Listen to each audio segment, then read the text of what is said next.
오늘 이 아침 우리에게 주시는 하나님의 말씀, 구약성경 이사야 40장 1절에서 11절의 말씀, 그리고 신약성경 서신서 베드로후서 3장 8절에서 15절, 그리고 복음서 마가복음 1장 1절로부터 8절의 말씀이 되겠습니다.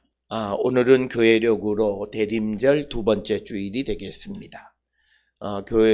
대림절에는 우리가 촛불을 켜는데 첫째 주일에 하나, 둘째 주일에 두 개, 셋째 주일 세 개, 네 개, 그래서 이제 4주 동안 우리가 대림절을 보내는데, 두 번째 주는 우리가 이 촛불이 참회와 평화의 빛으로 오시는 예수님을 상징하는 촛불로 이렇게 이야기를 합니다.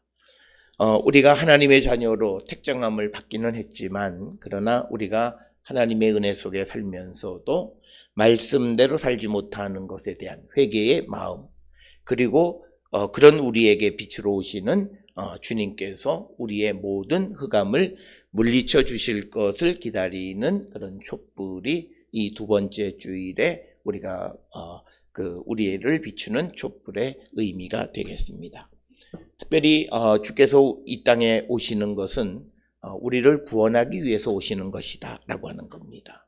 그래서 주님의 오심은 절망 가운데 있는 백성들에게 그 희망을 전해주는 것이고, 넘어진 삶을 살아가는 자들을 세워주는 그런 역할을 하고, 고통 가운데 있는 자들의 그 고통으로부터 위로하고 그들을 이제 세워주는 희망의 메시지를 전달하는 것이 바로 이 주님이 우리에게 오시는 건데, 바로 이 넘어진 자들에게 희망의 메시지를 전달하는 가장 좋은 예가 오늘 우리가 함께 읽은 이사야 40장 1절로부터 11절의 말씀이 되겠습니다. 특별히 우리가 이사야 40장 1절로 11절의 말씀들 9절 9절에서 우리를 위로하는 그런 말씀들이 있지만, 특히 우리가 이 1절부터 11절의 구절을 통해서 보면 1, 2절에서는 이제 하나님의 심판이 이제 끝났다라고 하는 것을 말합니다.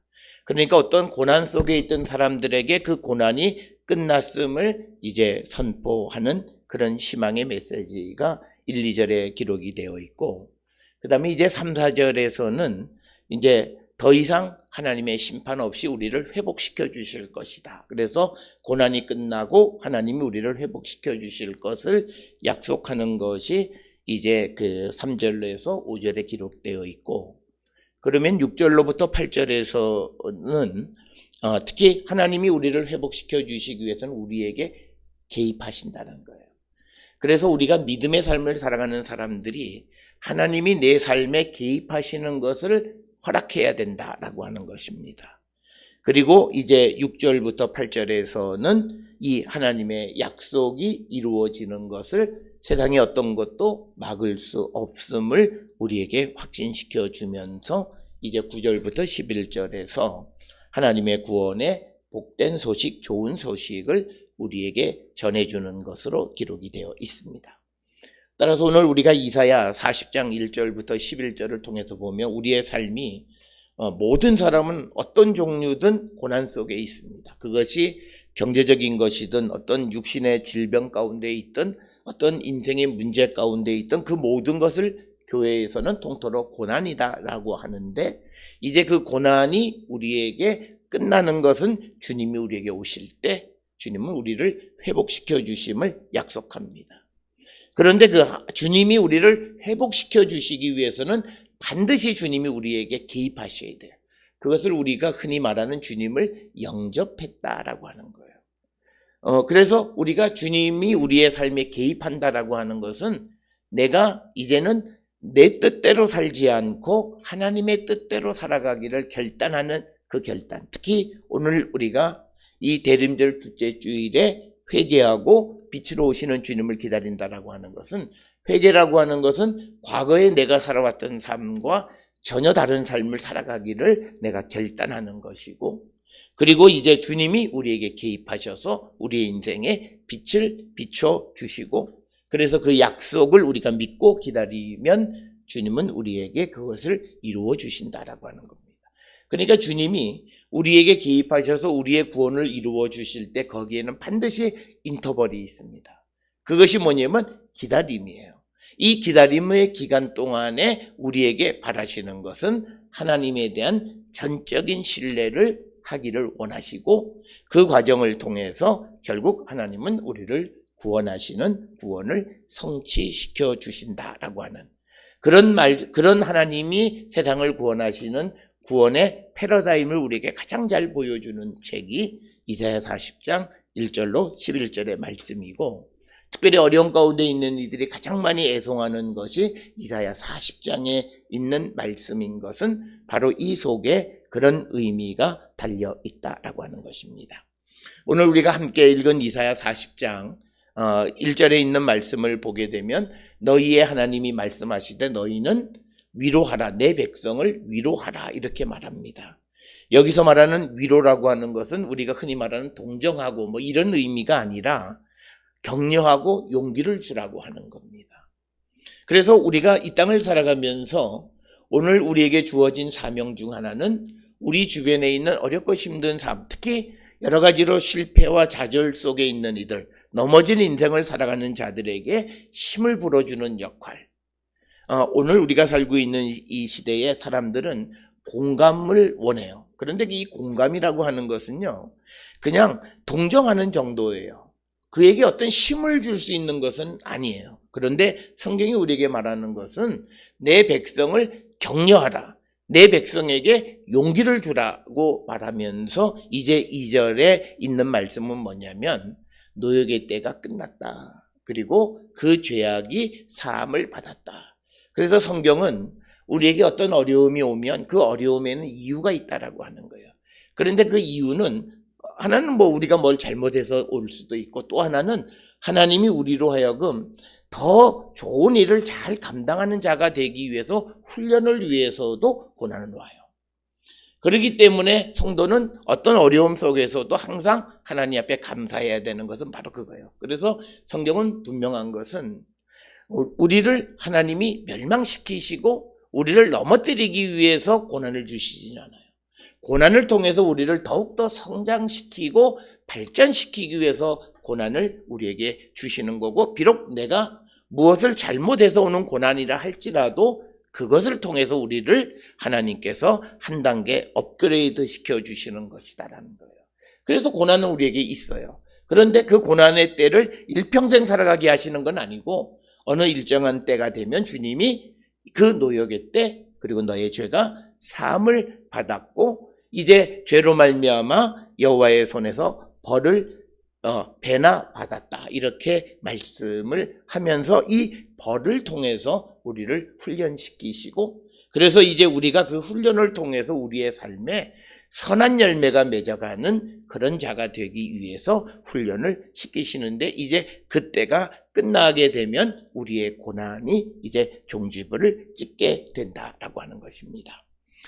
이제 그러면서 우리에게 3절에 오시는 자의 소리야 너희 이르되 너희는 광야에서 여호와의 길을 예비하라, 사막에서 우리 하나님의 대로를 평탄케 하라. 즉 하나님이 우리를 위해서 오시는 그 길을 준비하라고 말씀하시는 것으로서 결국은 우리가 우리에게 다가오시는 주님을 영접하는 자가 되어야 한다라고 하는 거예요. 그래서 우리가 잘못 이해하면 하나님은 저 멀리 계시면서 우리를 조종하셔서 너가 이 일을 하고 그렇게 얘기 안 하세요. 구체적으로 우리의 삶에 들어오셔서 우리의 삶을 바꿔주셔서 우리가 이제는 세상의 유혹이나 그런데 흔들리지 않는 삶을 살아갈 수 있도록 우리의 삶에 개입하시는데, 우리는 그 주님이 오시는 길을 준비하는 자가 되어야 하는데, 오늘 주시는 이 본문에서 우리가 주님을 영접하려면 주님은 한 가지 절대적인 기준이 있어요. 하나님 뭐라 말씀하시냐면 내가 거룩하니 너희도 거룩하라. 그러니까 뭐냐면 내가 하나님 모르고 또는 하나님 말씀대로 살지 않았던 자가 거룩해질 수 있는 길은 회개하는 길이에요. 그래서 우리가 회개는 이 사람에게 새로운 출발을 주는 희망의 메시지예요. 많은 사람들은 회개하라 그러면 아유 어려운 시대에 뭘 자꾸 회개하라. 그런데 성경은 회개를 통하지 아니한 회복은 전혀 없어요. 어떤 누구도 회개하지 않는 자를 회복시키시는 법은 없어요. 왜냐하면 회개는 우리의 죄를 인정할 때 하나님이 용서해 줌으로 우리를 거룩하게 하세요. 그래서 거룩하신 하나님이 거룩해진, 하나님에 의해서 거룩해진 우리에게 임하게 되어질 때 그때부터 하나님은 우리에게 역사하시고 우리의 삶을 구원으로 이끌어 가시는 분이다. 그래서 우리에게 여호와의 길을 예비하라, 하나님의 대로를 평탄케 하라라고 하는 이 말은 회개하고 내 삶을 성찰하라라고 하는 그런 말씀이 되겠고, 오늘 주시는 4절에서는 구체적으로 골짜기마다 도두어지고 산마다 언덕마다 낮아지며 고르지 않은 곳이 평탄하게 되고 험한 곳이 평지가 될 것이다, 이렇게 이야기하는 겁니다. 따라서 오늘 주시는 이 말씀의 상징은 우리가 세상을 살아가면서 가장 하나님 앞에 잘못되어진 것 중 하나는 교만한 거예요. 너무 높아진 마음이에요. 우리가 세상을 살아가는 모든 삶은 하나님이 주신 은혜임에도 불구하고 마치 자기의 능력으로 무엇을 이루었다라고 하는 그런 교만함이 하나님을 보지 못하게 하고 때로는 하나님을 떠나게 하는 것도 인간의 교만함이에요. 그래서 우리가 정말 하나님 앞에 교만할 수 있고 하나님에게 어려움을 겪을 수 있는 사람은 능력이 많은 사람이에요. 능력이 없는 사람은 내가 교만할 수가 없어요. 내가 항상 은혜를 구하고 자비를 구해야만 살 수 있다고 생각하는 사람은 누구 앞에서도 자기를 자랑할 게 없어요. 그런데 좀 내가 할 만하다, 내가 좀 능력이 좀 있다, 그래서 그러니까 이게 우리의 삶의 아이러니가 하나님의 은혜를 많이 받은 사람일수록 굉장히 위험하다는 거예요. 왜? 교만해질 수 있다는 거예요. 하나님이 내게 은혜를 주신 것을 마치 자기의 능력처럼 생각할 때 그때 문제가 생긴다는 거예요. 그래서 오늘 주시는 본문의 말씀에서 물리적으로는 산을 깎아서 평탄한 길을 만들려고 하는데 우리의 높아진 마음, 이런 마음들을 우리가 낮추는 것이 구체적으로 우리가 회개하는 그런 삶의 모습이다라고 하는 것이면서, 그래서 오늘 우리에게 주시는 말씀에서 우리가 주님이 오시는 길을 준비하라고 하는 거예요. 그래서 우리가 이 대림의 절기를 지나면서 우리는 좀 겸손하게 살아야 됩니다. 우리는 지금 우리가 살고 있는 이 시대에 보면 우리가 뭐 인터넷이나 이런 데 댓글이나 뭐 이런 데 보면 다 잘났어요. 누구도 다른 사람의 말에 귀를 기울이지 않아요. 그러니까 뭐 말은 그렇지만 대통령도 국민이 원하는 말을 듣지 않아요. 국민의 반 이상이 원하는 말이 있으면 그 말에 귀를 기울여야 되는데 그 말을 안 들어요. 그러니까 국민 전체의 마음이 교만한 마음이에요. 그런데 이건 하나님이 가장 싫어하는 거예요. 사람이 누군가가 조언을 하면 그 말을 받아들여야 돼. 그 앞에서는 기분이 상할지라도 돌아가서 그 말씀을 통해서 그러면 내가 이 면에서는 좀 잘못했다, 그래서 그것을 보이지 않게 서서히 고쳐가는 그런 모습이 있어야 되는데 그런 모습이 없는 교만한 것은 성경은 반드시 이야기해요. 교만한 자는 망한다라고 하는 거예요. 그래서 우리의 마음을 낮추고 겸손해지는 것이 이 대림절 둘째 주일에 우리가 오시는 주님을 맞이할 준비를 하는 거예요. 우리는 매년 대림절을 맞이하는데 어느 해에는 내게 오시는 주님을 영접하지 못할 때도 많아요. 그거는 내 마음이 교만해져 있어요. 교만한 자에게는 하나님이 들어갈 수가 없어요. 왜? 모든 건 내가 다 할 수 있다고 생각해요. 그러니까 하나님의 도움이 없어도 된다고 생각해요. 그러니까 세상을 살아갈 때도 내가 내 능력과 내 방식으로 얼마든지 내가 세상을 살아갈 수 있어 라고 하는 것이 팽배해지고 있는 것이 지금 우리가 살고 있는 이 시대예요. 그러니까 우리가 과학을 마치 이제 신처럼 여기고 그렇게 살아갔는데 하나님이 코로나19 감기 독감보다도 약한 균이라고 우리가 흔히 얕봤던 그 균에 온 세상이 마비가 돼 있어요. 온 과학자가 지금 뭐 얘기는 하지만 어떻게 못해요. 몇백만 명이 죽은 다음에 무슨 약이 나온 건 과학기술의 승리가 아니에요. 희생을 다 치르고 겨우 그때서야 무슨 약이 나와서 뭐 우리가 좀 편안하게 살 수 있다 그러면 그 다음에 또 다른 질병이 나오면 그때 역시 마찬가지예요. 그래서 우리가 인간이 아무리 기술이 발달하고 과학 문명이 발달한다고 할지라도 그렇다고 해서 하나님을 우습게 여기는 삶을 살아가는 인류에게는 큰 재앙이 온다라고 하는 거예요. 우리가 잘 알지만 중세 패스트라고 하는 것도 요즘 제가 이 병의 역사, 전염병의 역사라는 책이 있어요. 거기에 보게 되면 인간이 이 전염병이 크게 돌 때가 언제냐면 인간이 가장 번성할 때. 그러니까 중세는 르네상스 그리고 물질 문명이 극대화되어질 때 패스트로 중세가 완전히 초토화되는 거예요. 마찬가지로 우리도 무슨 제4차 산업혁명 시대고 AI 시대가 되어서 마치 이제는 신천지가 열릴 것 같은 그런 희망 속에 살아갈 때 코로나19라고 하는 균 하나로 결국 우리는 절절매고 있는 거예요. 치사율이 한 2%도 안 되는 그 병원균 때문에 우리가 절절매고 있다는 거예요. 이건 뭐냐면 인간의 교만을 꺾으시는 하나님이에요. 그러니까 뭐냐면 하나님의 은혜로 우리의 문명이 극대화되고 발전되는 건 분명해요. 그러나 그 속에서 우리가 하나님께 합당한 영광을 돌려야 되지, 마치 이것이 인간의 승리로 노래할 때 인간에게는 재앙이 온다라고 하는 거예요. 그래서 오늘 우리가 주시는 이 말씀을 통해서 우리가 산을 깎아서 평탄하게 하고 평지로 만드는 것은 우리의 높아진 마음, 교만한 마음을 하나님 앞에 회개하게 되고, 특별히 오늘 주시는 본문의 말씀에 보게 되면 5절, 6절에서 특히 6절에서 모든 육체는 풀이다 이렇게 이야기를 합니다. 그런데 그 풀은 뭐냐? 그 6절에서 얘기하는데 들의 꽃과 같다. 들꽃이라고 하는 건 잠시 있다 없어지는 존재예요.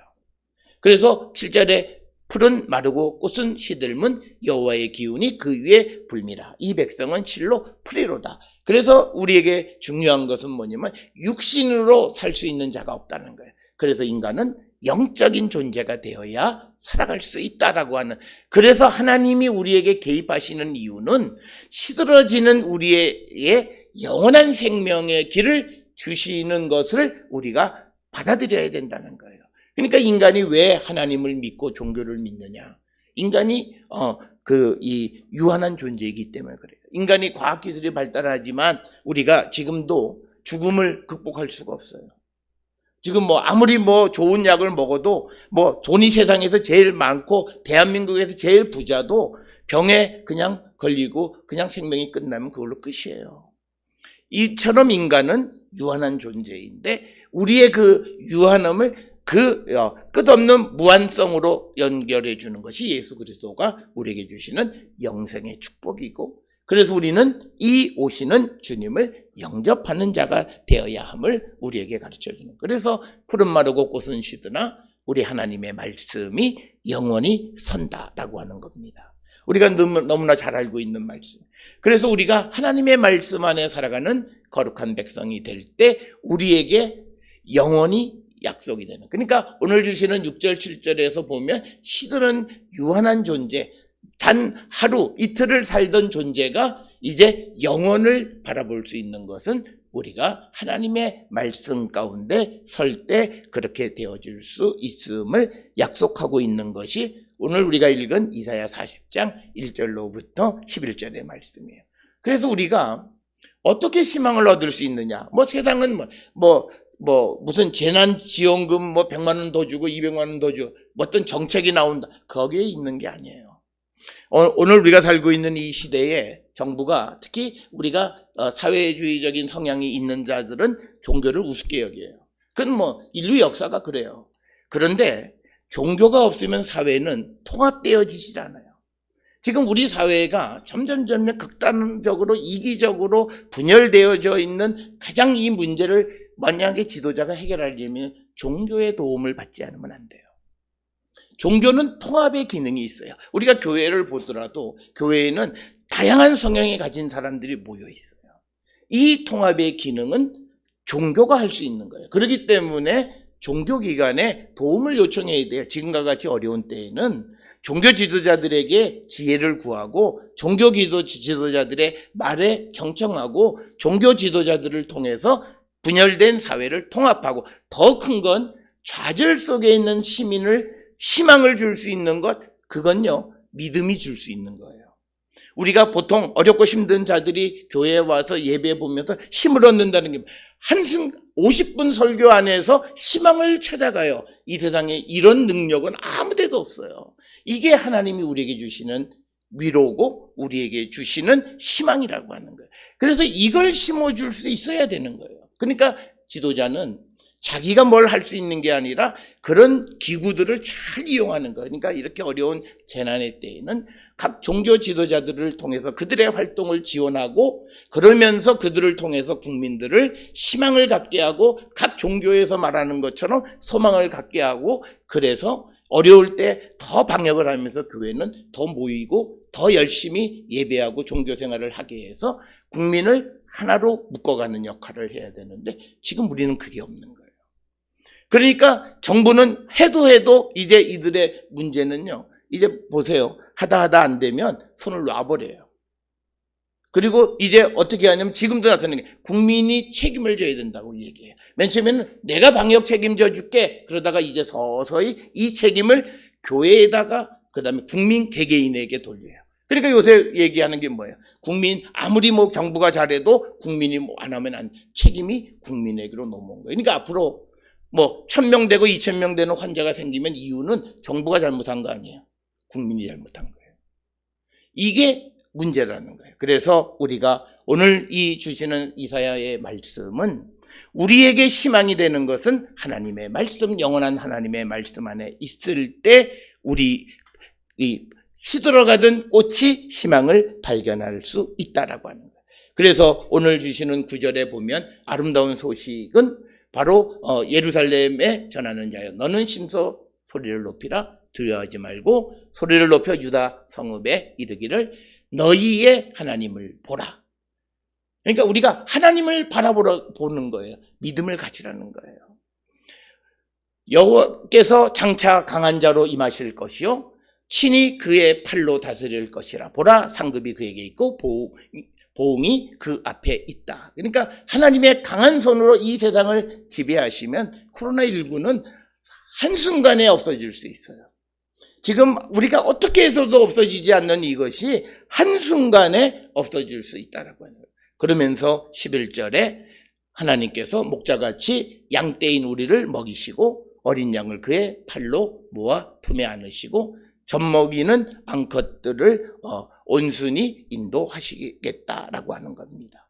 그래서 결국은 이 어려운 때에 절망 속에 있는 우리를 이끌어 가시는 것은 세상을 지으신 강한 천지창조하신 하나님이 이 세상을 다스리도록 우리의 삶의 지경을 열어놔야 돼요. 주님이 우리에게 개입하시도록 그것을 열어놓을 때 우리에게는 하나님의 능력이 임함으로 말미암아 우리가 어려움을 이길 수 있음을 우리에게 말씀하시는 것이 오늘 주시는 본문의 말씀입니다.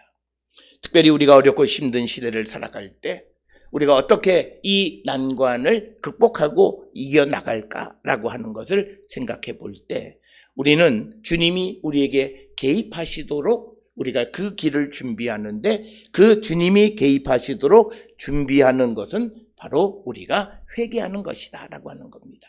따라서 우리가 오늘 읽은 마가복음 1장 1절부터 8절에서 세례 요한이 예수님의 길을 준비시키는 거예요.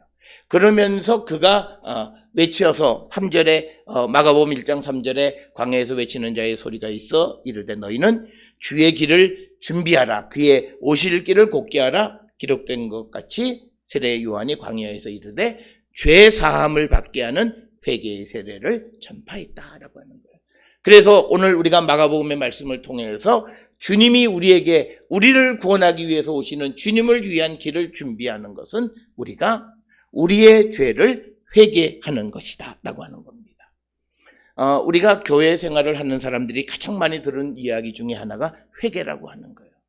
회개라고 하는 말은 메타노니아라고 하는 건데, 이 말의 의미는 생각을 바꾸고 다른 정신을 갖는 걸 얘기해요. 그러니까 뭐냐면 우리의 회개의 문제는 뭐냐면 내가 지금까지 평생 가져왔던 생각을 교회를 다니기 시작하면서 회개했다고 말하면서도 그 생각을 그대로 가져가는 게 문제예요. 그게 아니라는 거예요. 회개라고 하는 것은 내가 지금까지 평생을 살아왔던 생각이 있는데 이 생각이 잘못됐으면 다른 생각을 갖게 되는 거예요. 그게 회개예요. 그러니까 정말 회개한 사람은 삶이 바뀌어요. 우리가 흔히 쉽게 얘기하면 예수 믿는 사람들이 내가 교회를 다니고 열심히 다니지만 내 나쁜 생각, 내 나쁜 버릇, 이런 거 습관, 이게 안 고쳐지는데 어쩌면 좋으냐? 회개가 안 된 거예요.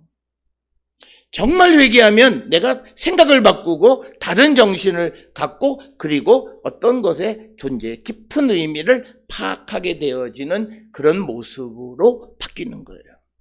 그래서 하나님의 방식으로 내가 살아가는 거예요. 쉽게 얘기해서. 그게 회개예요. 내가 회개 기도하고 눈물 한번 흘렸다고 해서 회개된 것이 아니라 내 삶에 기본적으로 생각으로부터 행동에 이르기까지 바뀌어야 되는 거예요. 그래서 우리가 잘 아는 로마서 12장 2절에 너희는 이 세대를 본받지 말고 오직 마음을 새롭게 함으로 변화받아. 이게 회개예요. 하나님의 선하시고 기뻐하시고 온전하신 뜻이 무엇인지를 분별하도록 하라라고 하는 거예요. 그러니까 뭐냐면 이제 내가 주님의 길을 준비하는 자는 지금까지는 내가 세속적으로 살고 인간의 방식으로 살아왔던 자가 이제는 하나님의 방법으로 내가 살아가겠다고 결단하는 것. 이게 주님의 길을 준비하는 거고, 세례 요한이 이제 광야에서 외치는 자의 소리가 있어 너희는 주의 길을 준비하라, 오실 길을 곧게 하라라고 하는 말씀을 통해서 유다 백성들에게 죄사함의 회개를 선포한 겁니다. 그래서 우리가 주님의 다시 오심을 기다리는 성도, 주님의 다시 오심을 맞이할 준비를 하는 성도의 가장 좋은 모습은 회개하는 자가 되어야 한다. 오늘 우리가 여러 차례 말씀을 드렸습니다만 성도들이 가장 듣기 싫어하는 그 설교 제목은 회개입니다. 회개하라. 그렇기 때문에 우리에게 희망이 없어요. 우리는 보면 희망에 대한 메시지를 많이 해요. 무슨 희망을 극복하는 그런 주제. 그런데 거기에는 희망이 없어요.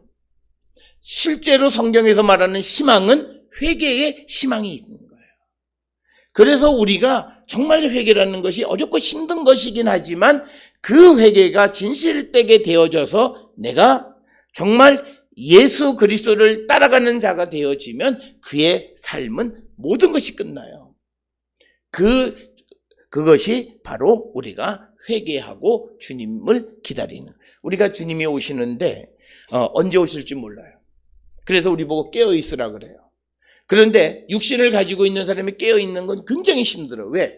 내가 깨어있는 사람처럼 살아야 돼. 그러니까 깨어있는 사람이 아니에요. 깨어있는 사람처럼 사니까 아주 힘들어요. 우리가 밤을 새는 것도 하루 이틀이지 언제 올지 모르면 일주일, 2주일, 한 달, 2달 그러면 힘들어서 못해요. 그런데 내가 사람이 바뀌어서 아예 밤의 사람이 돼서 깨어있는 것이 체질화된 사람은 괜찮아요. 그러니까 우리가 깨어있는 사람이 되어지는 것은 내가 예수 그리스도 안에서 완전히 변화된 삶을 살아가면 주님이 언제 다시 오실지라도 지치지 않아요. 가끔 우리가 신앙생활 하는 사람들 가운데 내가 열심히 살다 보니까 지금 지쳤어. 내가 좀 쉬어야 되겠어요. 그는 성령 안에서 하나님의 일을 한 게 아니에요. 자기의 육신으로 해보려고 한 거예요. 열심히 노력한 거예요. 그러니까 힘에 부쳐요. 그런데 정말 내가 변화되어져서 주님이 내게 주시는 힘으로 하면 그것이 10년을 가든 20년을 가든 평생을 살아가든 지치지 않아요. 그 안에 기쁨이 있다는 거예요. 그래서 오늘 우리에게 주시는 이 말씀, 주님이 우리에게 다시 오시는데 언제 오실지 우리는 알 수가 없습니다. 특별히 오늘 우리가 읽은 베드로후서 3장 8절로 15절에 있는 말씀에 8절에 보면 뭐라고 되어 있냐면 주께서는 하루가 1000년 같고 1000년이 하루 같다는 거예요. 그러니까 우리가 하루 열심히 살아서 1000년, 그러니까 엄청나게 긴 기간을 열심히 살았는데 하나님 보시기에는 그건 하루밖에 또 안 된다라고 얘기하시는 거예요. 그러면 우리가 이런 시간의 차이가 있는 이때에 우리가 기다리고 깨어있는 자의 삶을 살아갈 수 있으려면 내가 그런 척해서는 절대 못 살아요.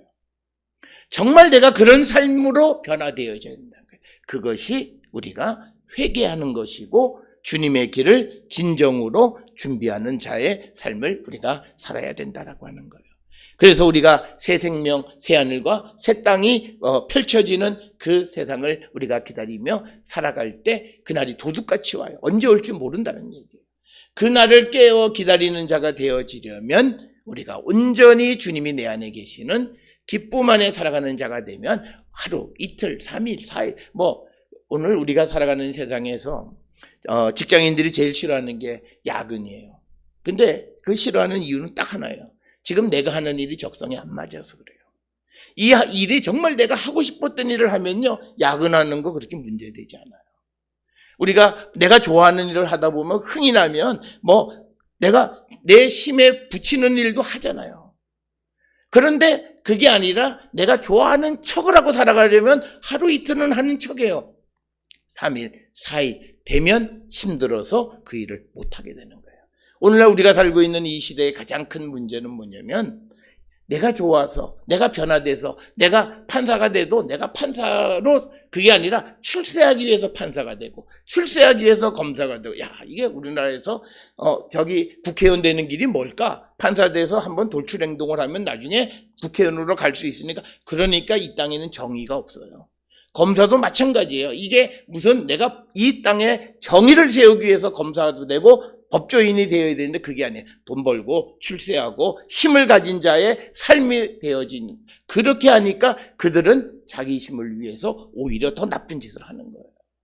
그래서 기쁨으로 하는 삶이 없는 거예요. 신앙도 마찬가지예요.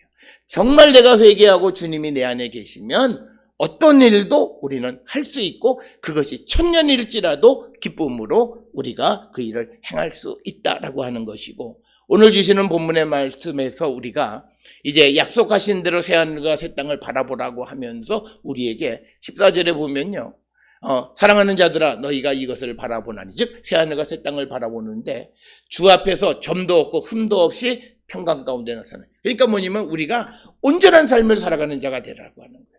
그러니까 이게 우리가 어떻게 그게 가능한가라고 하는 거예요. 우리가 회개에 합당한 열매를 맺고 내 안에 주님이 계시면 우리는 그런 삶을 살아요. 그러니까 우리 한국 교회의 가장 큰 문제는 내가 열심히 하다 보면 주님이 내 안에 계시겠지라고 생각해요. 그러니까 안 계세요. 열심히 해도 안 돼요.